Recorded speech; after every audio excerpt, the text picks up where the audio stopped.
Hari ini saya telah membuat satu laporan polis di Balai Polis Dang Wangi dengan nombor report ceras /004477/10 tepat pada pukul 14.35 tadi telah diterima satu laporan. Laporan saya berbunyi adalah saya Badrul Syam Syaharin dengan ini mewakili Solidariti Anak Muda Malaysia ingin membuat laporan polis mendesak siasatan ke atas kapet raya Sdn Bhd dengan nombor daftar perniagaan 492434. Menurut daftar Suruhanjaya Syarikat Malaysia, syarikat ini beralamat di Wisma Mahkota Taman Maluri Ceras. Jenis perniagaan penjualan kapet. Menurut satu maklumat, sumber akaun terakhir syarikat menunjukkan syarikat ini memiliki aset hampir 90 juta ringgit dengan tanggungan 67 juta dan simpanan cairan tunai melebihi 12 juta ringgit. Pada tahun 2005 merekodkan pendapatan syarikat pada tahun itu sahaja telah menjangkau kepada 122 juta ringgit Malaysia dan melibatkan keuntungan lebih 7 juta yang kita jangka ini yang declare.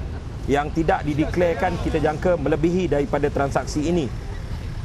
Keuntungan dan transaksi sebesar ini adalah amat meragukan jika dirujuk kepada fizikal syarikat ini dan perniagaan hanya penjualan kapet. Laporan ini bertujuan mendesak satu siasatan dan tindakan wajar dibuat atas maklumat tersebut. Jika benar, satu tindakan harus diambil ke atas syarikat tersebut.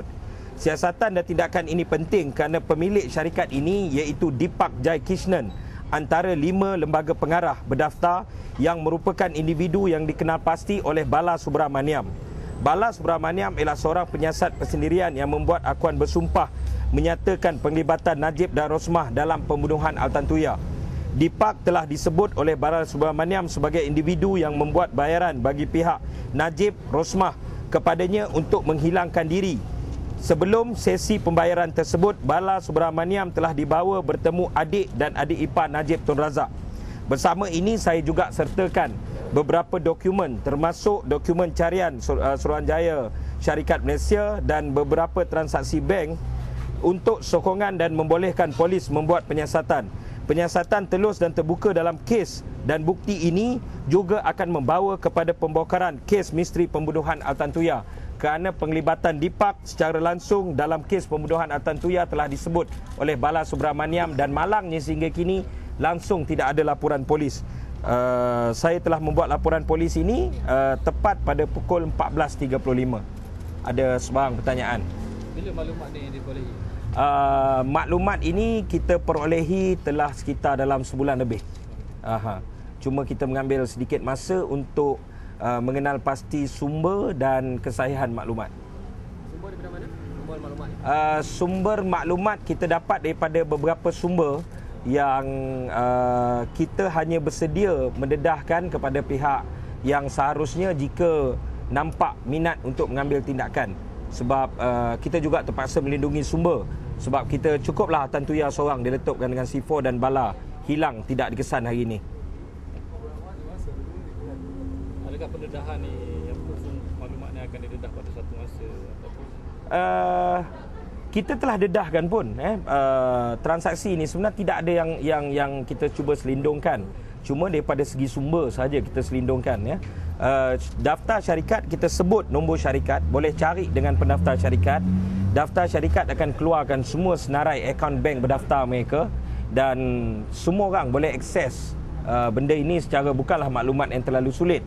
Dan bagaimana hubungan Deepak dalam kes Bala, Deepak telah memberi cek kepada Bala Subramaniam dan Bala Subramaniam menyebut dengan jelas sebelum transaksi ini dilakukan dia berjumpa dengan adik kepada Najib dan Bala bagi tahu bahawa Deepak membuat transaksi itu bagi pihak Najib dan Rosmah.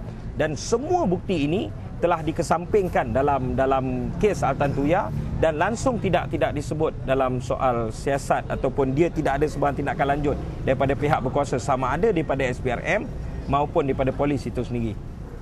Apa kaitan keuntungan dia yang besar tu dengan pembunuhan Altan Tuya?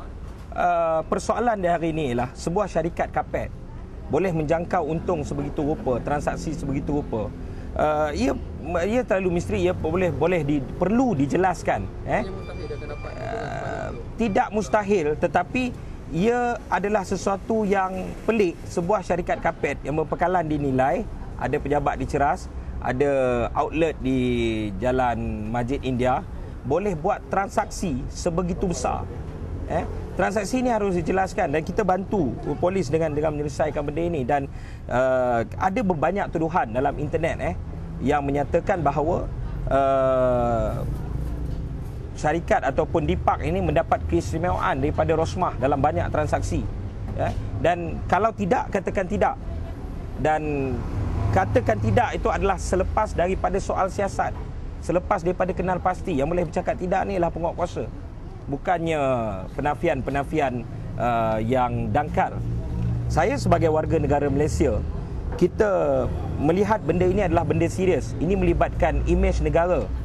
Dan kerana itu saya hadir memberi ruang kepada polis untuk memainkan peranan yang terbaik dalam menyelesaikan misteri ini. Transaksi ini dalam bentuk company account? Ya. Ya. Bulan berapa update?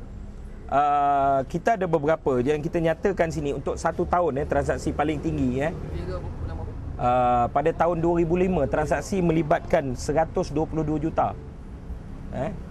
Dan kita siapkan semua dokumen. Polis kena siasat sama ada dia adalah benar atau tidak. Dan jika ia benar, ia perlu didalami.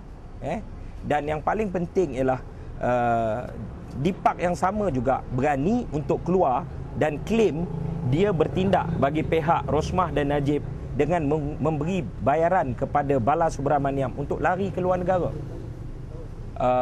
Ini harus dijelaskan. Dan bukan sebagai misteri, polis kata dia boleh bertemu dengan Bala Subramaniam dan ambil statement.